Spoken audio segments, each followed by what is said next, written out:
Welcome back to the Between Breaths podcast. I'm your host, Jacko, master instructor, mentor with the Oxford Advantage, and working with elite and professional athletes to help improve their physical, mental performance and recovery.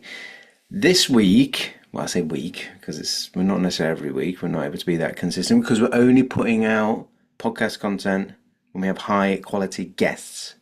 We're not trying to just rush to make sure we put one out every week. And the commitment is top notch today. I have with you a phenomenal guest, someone that I followed their work for quite some time. It's been taking us something like 18 months, maybe even 2 years to make the podcast happen. It is author of Body by Breath. I even have I've done my homework, I've got the book here, and that is no other than Jill Miller. If you are interested in breathing for improving movement, mobility, flexibility, as well as the mind-body connection, this is a podcast for you. I was very excited because I've been looking forward to speaking to Jill and geeking out with her on how breathing influences the body, influences the physiology, and the things that I've seen over the last few years and that I've been coaching around movement, mobility. There was just some fascinating things that we had to talk about, and I know that is it's one of the most popular things that I teach in terms of online courses, the mobility course, and I know that a lot of you will be really interested in this. So you're in for a real treat, as I was in for an absolute treat, and you'll sense the excitement in my voice when we jump on with Jill in just a moment. Before we jump in, for those that are interested in becoming a coach yourself and would like to be coached, trained and mentored by myself, Jacko, as your Oxford Advantage Master Instructor, then there are 3 opportunities this year. As Jay-Z would say, on to the next one. The next one is always the most important because it's the next one. That is in Manchester at the end of this month. So you've only got a couple of weeks till this kicks off. There are still just a couple of places now left. There's been some late bookings. That is on the 28th, 29th and 30th of March in Manchester, very central near Old Trafford. Brilliant venue at the gym. It's a gym there, the performance space that I use with some of the professional athletes that I coach one-on-one in the Manchester area. It's a phenomenal gym, phenomenal venue, and the 3-day course is just the start of the Oxford Advantage course. 3 days in person with me, but that means you also join my group mentoring cohorts. That's over 200 coaches that I've certified in the Oxford Advantage. Doing the course with me means you join that course. You join that mentoring group, and we do ongoing monthly Zoom sessions together. We also have a coaches meetup once a year. This year that is in the beginning of April, 4th to 6th of April. So if you're one of my coaches and you haven't replied yet to tell me that you are coming, you need to. And if you sign up and join to Manchester, you can come to that coaches meetup, which is a free event that's about supporting each other and continue professional development. So we have some educational sessions within that. The other one that's coming up is a retreat. That is in Scotland, the 9th, 10th, 11th of May, in a beautiful woodland retreat centre just north of Glasgow. There is an early bird still available on that, where your food, accommodation, all of the retreat facilities are included, as well as all of the educational content and the full Oxford Advantage certification qualification that you are after. The early bird for the retreat, you save £250. So you need to jump on that quick. That ends at the end of this month.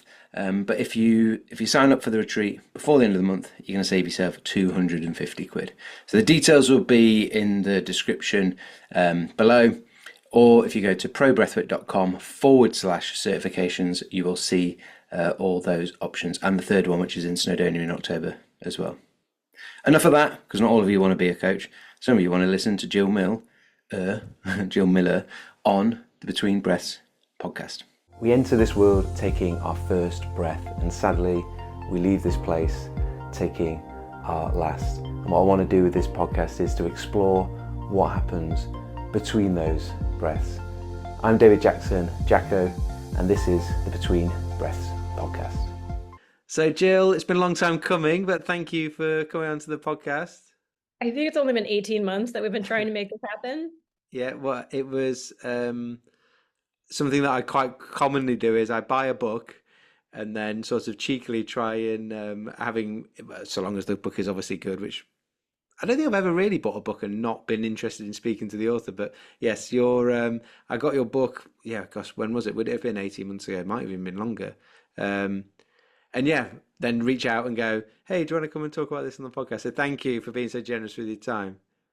Well, I've never forgotten the invitation, and our algorithm or my algorithm stopped feeding your content to me. And Ooh, it's really weird how that happens. Like some yeah, people, there's like a hot moment, and then there's like a cliff. I don't understand it, but yeah. I'm glad that our paths reconnected. I must have posted something stupid, probably. Which, Whatever, or me. Very likely me. I'm a yeah. goofball. Um, so your book title Body by Breath. Yeah. Mhm. I guess this isn't, I'm not trying to start the podcast with like not necessarily like plugging the book, but like you said off air, it's like everything's in the book, but this is a chance to talk about your work. The people listening to the podcast will be people that are very interested in breath work, breath training. They might even be a coach or an instructor of some degree. Um, and as you'll have probably experienced, it's quite common for people when they're averse or coaching in breathing that they've done something else beforehand, whether that's yoga or personal training, or they've got some sort of string to the bow as well. So I'd love us to have the chance to speak into some of that, as well as the type of person that is they're not a coach, they're just like, I want to know how to recover better, or I want to know how to get my breathing mechanics better, or I wish you'd asked a Jack about how fascia is interconnected with the tongue and the diaphragm. So we're going to try and get into the nitty gritty of some of these things. But would you just, I guess, say hello to the listeners and just give us a very quick intro into because you've got a very interesting background from I all of do. I this. have a very complex, interesting background. And hello to your listeners, and hello to those of you that teach breath work or are curious about different approaches to breath work. I, I would say to the breath space, I bring a pressure-based approach. That is, I use soft, pliable rubber tools to help induce pressures, create fascial friction, and positional intrigue for different bodies that are coming to the breath space with different levels of pain or emotional dysregulation, confusion about, the role of breath in health and well-being and that sort of thing. But I think what I would want to do is maybe even contrast. I've looked through your work, and I'm friends with so many people in the breath space, but my exclusive focus is not on optimization or performance. I really dig the people in pain, people that have had challenges recovering from surgeries, or maybe are on the road to surgery, or are generally have positional confusion, so challenges with proprioception or Mm, interoception. The tools that I use, which are these role model balls, are incredible for helping people to, what I say, embody your body, to help you get connected to your anatomy so that you can make better choices about not only your movement, but also how and where you want to breathe into your body, and to be able to open up tissues or create malleability in tissues and joints that may be, stiff or undertrained, or frankly frozen from lack of use, underuse, abuse, or yeah, confusion. yeah. So before we get into nitty gritty, you've just made me be more intrigued as to then where where did your line of work, or where did your interest get pushed into this Yeah. from a yoga background, strength conditioning background? Like, what's the Mhm. journey been into that? So I guess there is no short story around this. But I grew up in Santa Fe, New Mexico. I know I'm talking to you. You're from the UK, Yeah, right? yeah, yeah. So to a UKer, you may not even know that there's a state called New Mexico in in the 50 states. And a lot of people in the US don't know that there's a New Mexico Okay. between Texas and Arizona. And I grew up in the capital city. It's called Santa Fe. And there were 50,000 people. It's a relatively small town, Yeah. small for a capital. But my family, we grew up out of the city. We grew up off the grid in a solar home. And Wow. so I lived in this solar community outside of Santa Fe. And we didn't have TV. If you wanted to watch something, you had to watch a video. And that was a beta video. By the way, this is the Yeah. early 80s, 1980s. Yeah. And I was really out of shape as a kid. I was really heavy. I was very studious. I had very thick glasses. Um, you get the picture. And my mom brought home the Jane Fonda workout and the Raquel Welch yoga video Right. one day because this was like a big rising trend in the Yeah. US, like let's get physical and all Yeah. that. So I did these videos with her back to back, and I was like horrible at both of them, but something lit me up. Something just like Right. ignited in me, and I started to rush home after school every day and do these videos back to back. And what happened was I got into being a physical being, but I also started to abuse that incredible practice. And I Right. spiraled into what we now know as orthorexia. So I was abusing my body with exercise, and I had significant eating disorders. And the eating disorders that followed me into college was bulimia nervosa. And Right. now I think I'll try to make the story short. So in college, I was very interested in the yogic arts.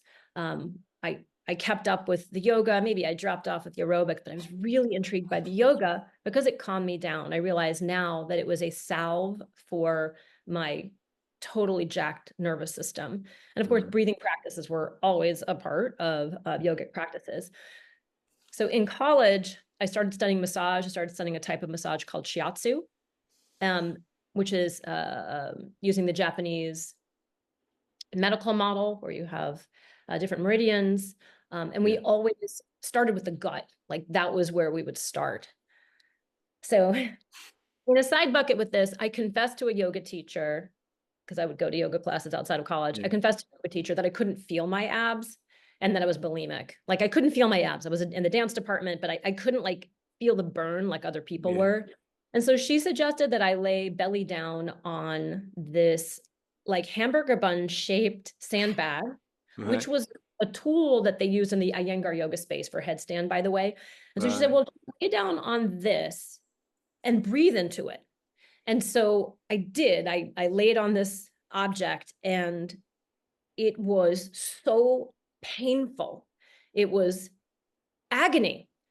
But what happened in the laying of my gut upon this thing is that the pain I started to feel, the visceral pain, started to connect the dots to my brain of what I'd been doing to myself with the binging Right. and purging. And I was finally able to slowly climb my way out of that eating disorder through palpation. Talk therapy Wow. wasn't working for me. Every morning now, I would wake up and I'd roll up a hand towel. I'd shape it into a Yeah. like a cinnamon roll type of thing, and I'd move it all around my guts, and I would perform this self massage on myself. And that was my way out. So, fast forward, now Mm. we're 30 years, here's this book. But the methods I discovered about self-massage initially were for my own emotional stability. They were to heal from, you know, my own potential mortality. Their Mm. eating disorders are the leading cause of death in girls my age. And so using my my body as a way through to learn about myself was the way through healing. That was my path of healing. And of course, breathing was key to being Yeah. able to develop this interoceptive sense that I had completely divorced myself from. I couldn't tolerate my own feelings. Yeah. And so that was my path of healing. And now I have, now I teach people these methods, but guess what? It helps with your lower back pain. It helps with Yeah. your jaw pain. It helps with migraines. It helps with your ankle. Like there are so many applications that are Yeah. well beyond where what the emotional healing that I saw, which is just absolutely amazing. Yeah, yeah. And I think the tagline on the or the on your book talks about like physical and emotional resilience. And one of my questions I was going to ask was like thinking, are they equally as important, or in your eyes is like one more important than the other? And I feel like you're describing like the emotional leads into like that you almost like using the physical to access the emotional, or how would you describe that relationship? Oh, I just think it's what's that? What's the It's snake that's just eating its own tail? yeah, yeah, yeah. It's What is one of the that? same. Yeah, yeah. You can't really extract one from the other, but one is a trigger for the other, and the other is a trigger for the other. And Yeah, I mean, that's the beauty of it. Sometimes you don't know what you're feeling until there's something that interrupts you in some way, shape, or form that allows you to finally pause, reflect, yeah, feel, yeah, heal, and make better choices about your next moment. And yeah. I think breathing is so labile like that, right? We can Mm, impact the cadence of our breath, the rate of our breath, or we can have it do how it's going to run. yeah. Well, for someone like you, and speaking with you, there's no I'm trying to think of the right word. Basically, I want to ask you, I may have just asked you the question. Uh, I want to ask you, why do you think people have overlooked breathing so much? So this, what I was going to say, like this conversation is like, well, you know how important breathing is. I've experienced it myself, and like basically, like, but it's still wildly misunderstood, misunderrated, all the misses. What? Why do you think that has been? Well, it's so easy to take for granted, right? Because it's just occurring all the time, just like our heart is beating all the time. Um, in terms of, why is it underrated in terms of this great factor that we can play with in training Yeah, or, one of the fields that I came from that I didn't mention in my this on yeah, introduction is I came from the performing arts also. So okay, before I was a dancer, when I was an overweight kid with big glasses, I was a singer. And as a singer, early on, I learned the word diaphragm in elementary school from my mm, vocal coach. And singers and wind instrumentalists, even even so many other instrumentalists yeah, typically have some type of breath training because music is so emotive and music production requires breathing. Um, Many, of course, actors, voice actors, stage actors, film actors also have breath training.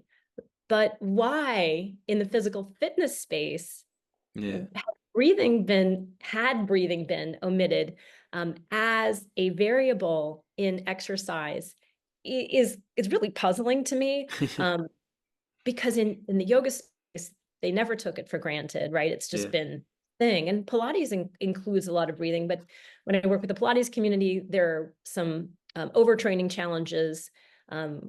With a lot of the Pilates community, we spend a lot of time um, unworking some of the yeah, yeah, tension that they've abundantly created. Anyway, so why? Um, I really don't know. It's a great question. I don't have an answer for that, but I think the times are we're in a great moment yeah, right now. And I always bow down to the temple of James Nestor, because James was able to make this crossover into general population yeah, unlike anybody before him. yeah, And so that's been an incredible place, I think, for all of us as practitioners and applicators to be able to refer easily to and to see that there is a really big shift that's afoot right now. yeah, I yeah, mean, what's interesting is you asked me this question. So about 14 years ago, I was approached by my publisher, Victory Bell, to write a book. They saw me doing a course online with my friend Kelly Starrett, who is the Yeah. founder of Ready State. Yeah. At the time, Mobility Wad was his brand. Yeah. They saw me teaching a segment on fascia, an hour-long segment on fascia, and an hour-long segment on breath on a webinar that Kelly did, and they were blown away. And literally got an email the next day, and they said, "Hey, we saw you on this thing. We'd like to publish your book." And I wrote back, "I don't have a book." And they said, "Well, write a book and we'll publish it." And the book I wanted to write was Body by Breath. Yeah. 14 years ago though. But I knew that nobody was interested in breathing and the Yeah. diaphragm and its whole body implications other Yeah. than like me. And Kevin Yeah. Kelly was interested in it because he hosted me. But I was like, this is so niche. But what I did know was a rising trend was self-myofascial release. And I knew I had a lot to say about that. So Yeah. I decided to write the role model book as my first book in Yeah. hopes that it maybe would open the door that I could write the book that I really wanted to write. Okay. Yeah, nice. So we're on trend right now. It's just not yet gigantic, but Yeah. just stay the course, dude. Yeah. Yeah. No, it definitely feels like there's in sport, certainly, like that's where I do my coaching. Like in sport, it is, um, yeah, it's changing for sure. But there's still like almost like within that change, there's like people just hear snippets of certain things, and then depending on how closed our mindset is or how open our mindset is, we might only hear the things that are like, oh, well, I couldn't do that in my sport. I couldn't do it, depending on where people's minds and stuff are at. Anyway, let's you talked about like fascia. I do want to talk about that in a second. I just was interested to know from um, a starting point. If you were starting with somebody, is there um, is there any one particular element or thing that you're like, we want to get this bit right, or this is this I maybe I assess lots of different things, but like this is one of my key things. Is there anything that like is your sort of go to, or something that you hang your hat on a little bit? Yeah, there's a few things. So when I first start working with somebody, I will first ask them to witness their breath. And in Body by Breath, I have a lot of different breathing practices, and one of them is witness breath, which is just simply letting your breath do its thing and watching them respond to that cue. So when we start to become aware of our breathing, that can be detrimental. We start to then not be able to allow it to occur in our body, as if you are the wild and you're watching breath occur in the wild, but you are also the lab scientist watching your breath come and go. So those folks that have a very difficult time disentangling their need to control the breath versus letting breath be an automatic thing, that gives me a lot of information about where this person's at least right now in this test of control, essentially. Because I'd like to see people be able to decouple their need to control breathing and then be able to have a facile ability to control breathing in what I call the 3 zones of respiration. That is the area below the rib cage to allow circumferential expansion of the gut, pelvic floor, low back, etc. Yeah. Zone 2, which is the rib zone, the thorax, to allow upward rotation and downward rotation. And then, of course, zone 3, which is the in case of emergency zone, the neck, shoulders, jaw, to see them do an apical breath, to see where their tendencies are. So when people become hyper aware of their breath occurring, often you'll start to see tension flaring in the neck and shoulders or the ribs. And ideally, if they're in a calm state, there's going to be almost no movement at all in the upper portion of the rib cage. Their lower ribs will move as well as their gut because of the descent of the diaphragm. So that's the first thing is I'll ask them to allow their body to breathe as it occurs. And then I'll do a conducting breath where I'll take them through what I call the abdominal thoracic breath. And then I'll see what their ability is to transition from a zone 1 to zone 2, so a gut to rib cage breath, and also to see what their exhale behavior is. Would One this of be the done? Would this be done seated or lying? lying down, yes, without tone. So first, I want to see it in a petri dish, like you know what I mean. Like, well, Yeah. what's their complete placid relaxation response, how are those interactions happening? Yeah. But one of the things that I really pursue with all of my students is a diaphragm isolation that I call the diaphragm vacuum. Yeah. In the yoga space, I learned this as Uddiyana Bandha, but when I find if I use Sanskrit terms, there's so much else loaded in there. So what I like to try to do is isolate things to their anatomy. So I help people to develop the ability to isolate the respiratory diaphragm. But if they're able to do this move, I know that they have a really excellent acuity, like a DQ, like a diaphragm quotient, that Yeah. they'll be able to successfully manipulate their respiratory muscles, and then we can really build appropriate tension on top of those layers. So that's a pursuit that then takes, frankly, a lot of deconstruction for many people. And it's a process of re-educating them about their trunk anatomy and their respiratory anatomy. Mm. So I would say like that's kind of one of the hidden pursuits that I do. And in that pursuit of helping people create a diaphragm vacuum, they're going to learn so much about the different fascial interfaces of all the layers that are superimposed atop the respiratory diaphragm, and it's going to take them into an incredible somatic journey, not only into their structure but also into who they are as, Yeah. as a being body. Would you would you be able to demonstrate one? The diaphragm vacuum, Yeah, sure. because it looks cool, doesn't it? It does look cool. Well, cool Okay. slash looks a bit crazy. For some people, are like, whoa. Yeah, some people definitely. I've got a lot of posts on my Instagram, hashtag diaphragm vacuum. All right, so I'm gonna do this reclined, like how I instruct my people, and Yeah, I'm getting a little bit less clothed here. yeah. So, So to do the diaphragm vacuum, you can't really talk while you're doing it because you're in an apnea, you're without air. yeah, But first, you'll take a complete breath, zone 1, zone 2. So there'll be distension below the rib cage, then there'll be expansion of the rib cage. This will be followed by a complete exhale. And as I exhale, I'm going to recruit muscles of exhalation.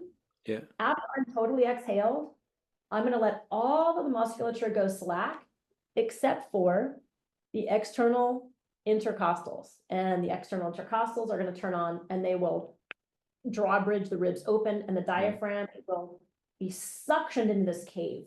yeah. Okay, here we go.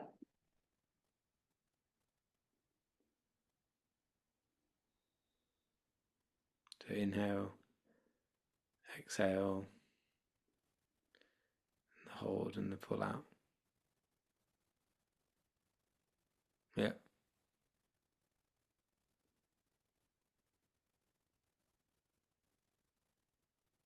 It's a good breath hold time. So the reason why I was Yeah, like squeezing that and yeah, pinching that is to show your camera and the viewers that all of these tissues are on stretch. So they're not yeah. intense. So right now, I'm activating the muscles. I can't stretch the diaphragm to the maximum if I'm holding on to the Tension. muscles down below. It's like you Yeah, have all of these, trampoline springs holding the trampoline. So I need to be able to allow length to occur so that the diaphragm can stretch into the cave of the ribs. So this is the anatomy stuff that I love to teach. yeah. You can take this over to the skeleton. Oh yes, takes on a tour. Osteo, ever a teacher. So I'm looking for something specific over here. Oh, If here we people are go. listening to the podcast, you need to get yourself onto the video. There's a video on Spotify, a video also on YouTube. So by the way, this is Osteo Nuevo.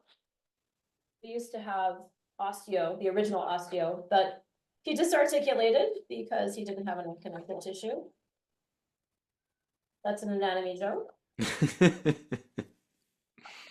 is osteo Nuevo. All right. So I what think I'm we can see his pelvis at the moment. Yeah, yeah, I know. So I have a deflated Clorges ball, which is yeah, one of my my ball products. And one of the things I like to do with the deflated courgeous ball is I can show you a hemi-diaphragm. I can show you a half a diaphragm here and stick it Yeah. up into the ribs. I have another deflated one, but I'm not going to run and get it. But so we have Yeah. Nice. two deflated diaphragm leaflets. And so when we're doing the diaphragm vacuum, so the diaphragm is constantly connected to all the musculature underneath, namely the fascia of the transversus abdominis. And so if I have a lot of rigidity in my transversus abdominis, or in the connection between the transverse and the obliques atop, or even the rectus atop, when I'm trying to stretch my diaphragm, I may have a lack of glide there because of tensions in these abdominal layers.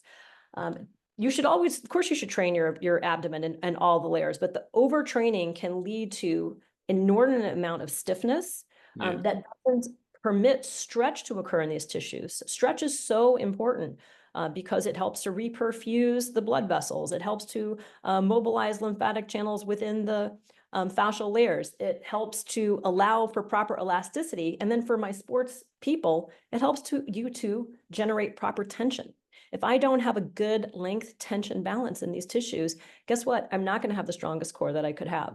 So I like to promote the diaphragm vacuum. There's so many different reasons to do the exercise, Yeah. but a simple one is like, oh, I'm going to gain more power in my lift. I'm going to gain more power in my push. I'm going to, get more toned in my core or what have you. Yeah.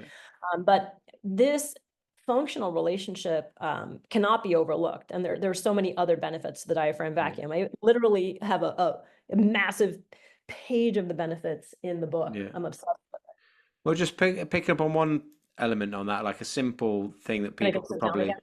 Yes, yes, okay. That's it. Yeah, yeah, come.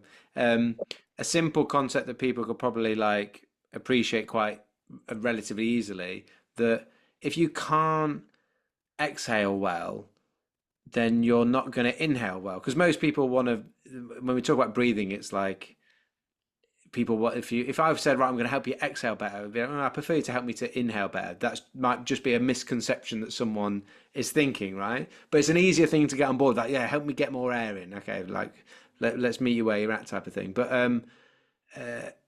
if we can't exhale well, it's very difficult for them to take a good inhale. And the effect you said mentioned about like power, I'm interested in your take on the ability of us to create that sort of stability through that midline through breathing, rather than having to compensate through, yeah, rather than having to compensate through, say, psoas for having to create tension.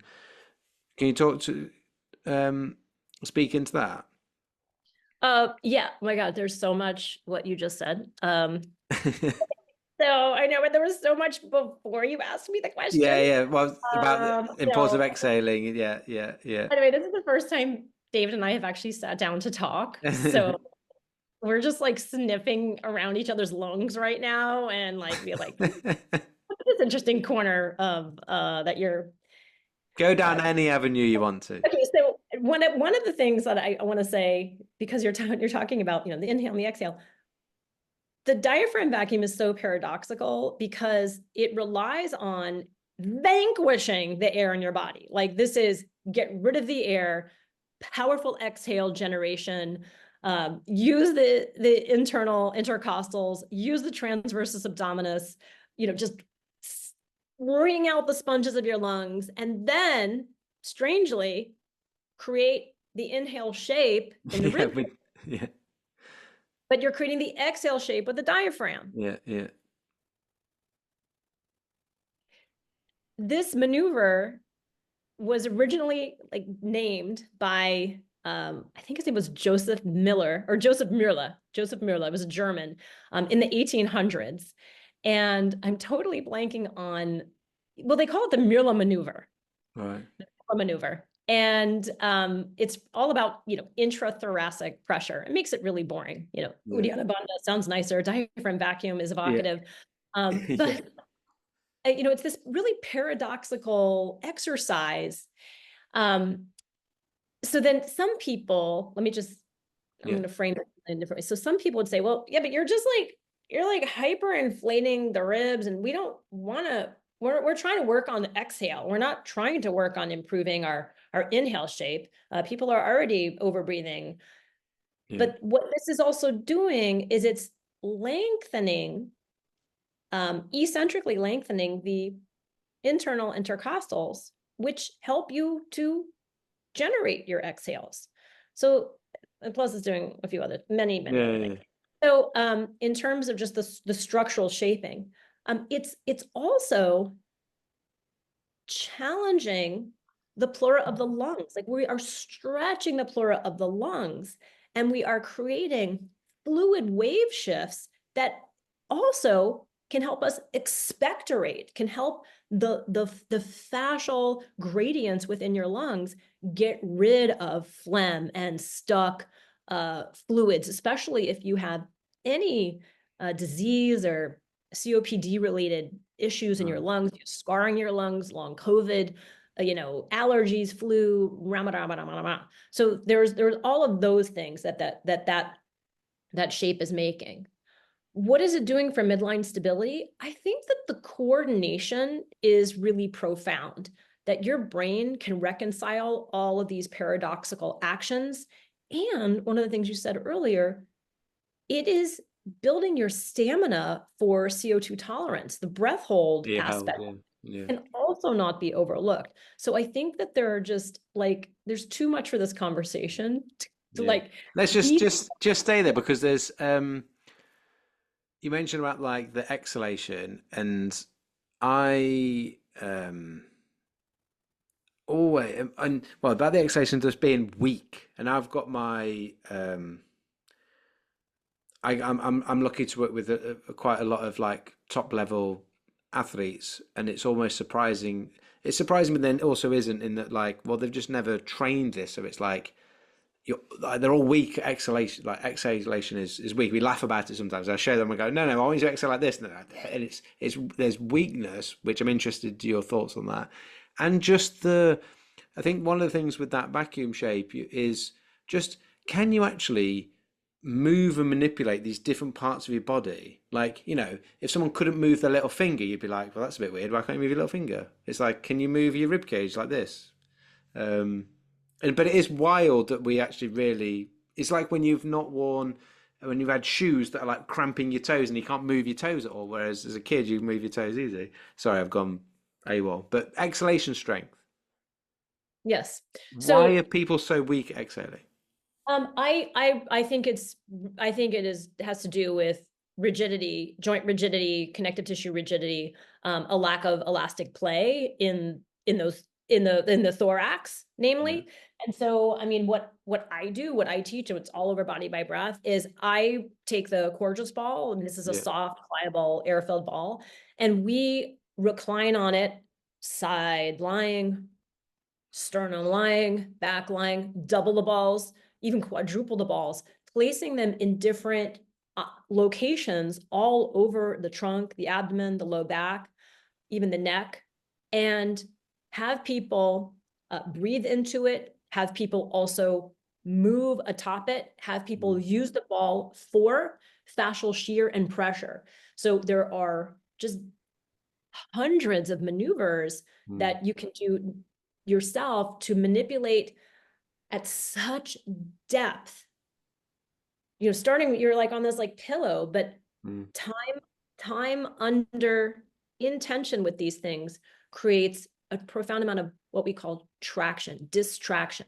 So it mm, can traction these layers that are extremely rigid, and you're using your internal pressure of breathing, and you have this external pressure of the ball plus movement, and it is yeah, best massage you could possibly do. And this will change the dynamics of the breathing vessel.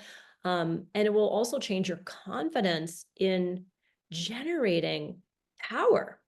I yeah. see it all the time. I think even like the awareness of where your rib cage is and how it moves. Like, I don't think we really often even just appreciate like how much of us is a rib cage. Like, I sometimes like jokingly go, "Well, you're basically a rib cage. Your arms are hanging off the sides, and then your pelvis is just falling off the bottom." It's the majority, and I don't think a skeleton. But I feel like if when you a skeleton still doesn't quite do it the same amount of justice if just like feeling it on your own body and going, "Oh right, it's most of me." like, um, and we're 20, so unaware of like where it is and how other body parts influence and interact with it. yeah, yeah. Because I wanted you. Sorry, can I just ask you about like just steer us in the direction of like the because it's in line with that, That's my thing. Alignment of like the the position of the rib cage and how that will play out in our ability to breathe well mechanically, as well as how that will play out on issues further up and down the chain. I know you've done a lot of stuff on like you mentioned fascia there with Kelly, but also like Tom Myers, like those Yep. fascial lines and chains, and how I feel like the rib cage is at the center of all of a lot of that. Yeah, and I would so you sound like a bone guy. I'm a diaphragm gal, but the diaphragm is inside of the rib cage. I mean, Yeah, it's so the thorax is so central. Also, the pelvis is so central. I mean, you yeah. can't really discount there. I mean, there really is no. I mean, I will sell you that the diaphragm is the most important skeletal muscle in your body, but there really is I'll take no it. most. You'll take it. There really is no one most important. But I what what I see is that people can take a hold of their tissues through, breathing through these type of body by breath methods Mhm. and reduce back pain, reduce hip Yeah, pain. So much of what my interest is in, like I started off with, yeah. is reduction of pain. And so, there's not always a correlate according to all the research. It's not always about alignment for your pain, but Yeah, a lot of times it is. A lot of times you have overstretched muscles that are hypertonic, that are signaling to your brain, alert, alert, alert, because the muscle spindles are frozen in this lengthened position. If we can only readjust length tension in these different mm, tissues so that we can create appropriate contractions, we can have a better spontaneous posture over time. This takes a lot of time to remodel yourself, but having the respiratory diaphragm and the rib cage living above the pelvis instead of in front of or off to the side of or in back of is really helpful for all of its neighbors, including the psoas, the quadratus lumborum, the different muscles of rotation within the pelvis. So yeah, I definitely work on alignment strategies with my students, and mm, kind of like the one of the simple things I try to impart to them is to consider getting these sphincter muscles like the pelvic floor, the respiratory diaphragm, the deep throat, and even the cranium or the yeah, antorum cerebelli, getting these areas lined up so that you at least have a home base. And then you, of course, are going to deviate from that constantly. There is yeah, nobody's walking a pole up their butt, keeping all of these sphincters, in line. That would be yeah, horrible. But we have to have some kind of home base that we can then deviate from and make choices, but a place to return to where there's a sense of harmony, um, and balance in the tissues in terms of the pressures that yeah, they're exerting. yeah. Um, Probably the last thing I've got time to ask you about is fascia. We're gonna have to do a part two. Um, because I was saying this to athletes that I was talking about, I was trying to encourage them of like the position that their tongue is really important and connected, like fascially with diaphragm and blah blah blah. I was trying to impress them, and then one of them just asked a really great question. It was like, "But how?" It was like, "How is the tongue connected to my diaphragm?" And I probably gave them a terrible explanation as to just it is through fascia. Um, how when you're talking about I guess I was I'd seen I think it was in COVID like Tom Myers did with another guy like a live dissection and was just like it was wild, like it was very done very well, but like a bit like wow. But yeah, seeing it um just really brings it home how it's all connected like that. But from a breathing perspective, like fascia from tongue to big toe to diaphragm, what's some of the most important things we should know in regards to breathing if I want to improve my breathing, or if I'm going to help, if I'm a coach trying to help someone with breathing? So Tom is a partner of mine. We have a program called Rolling Along the Anatomy Trains. And like the shortest answer to this is to say, you guys should check out Rolling Along the Yeah, Anatomy yeah, Trains yeah, because he has images of this dissection that you're talking about. And not only is it tongue to diaphragm, but this is going all the way down to your feet. yeah. So they have this, it's called a deep front line. And um, you can impact on, I guess, the short channel through the neck connecting via the scalenes to the pericardium. Pericardium is the fascial structure surrounding your heart. Your pericardium is sewn to the apex of your diaphragm. It fuses with the central tendon. And this is just only half of the deep front line. Right. Like I said, it goes all the Yeah, way down to the feet. So we have this tensional, this fascial relationship from tongue to diaphragm, but way beyond that. yeah, So sorry to leave you yeah, hanging. yeah. But I know hence, you're short on time, but at least yeah, there's yeah, one and hence direction. why the position of the tongue, like sometimes people will they put their tongue in a more optimal position. It's like, oh, I can feel that feels like my diaphragm is a little bit functioning Yeah. better. And sometimes it's so simple like that that people, I think that's one of the simplicity of breathing and how to get it. My belief is that like body knows how to breathe well, and if you just give it some simple cues to get stuff in the right places or whatever, it will do it pretty well. But that Airway. some people finds Yeah. it's like it can't be as simple as that. We almost want something more complicated, and it's like no, it's that easy. Yeah. Airway is king. Your brain, your body will organize around the ability to get air in and out of your body. Yeah, I And it love can that. do it in so many different shapes. Not all of them seem functional, but they are for that person to be alive.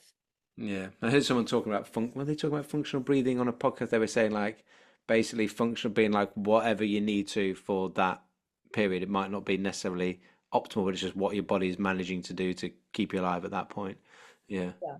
there was the quote from I think I'm going to forget the author's name, but his book is something like a 12-foot tiger in a 10-foot cage, talking about like basically the mouth being too small for the tongue when dentists had been in the past taking teeth out. And one of the quotes in that was um, that the airway dictates and the rest of the body accommodates, which is exactly what you've just said there. Yeah. Which yeah, I love that notion.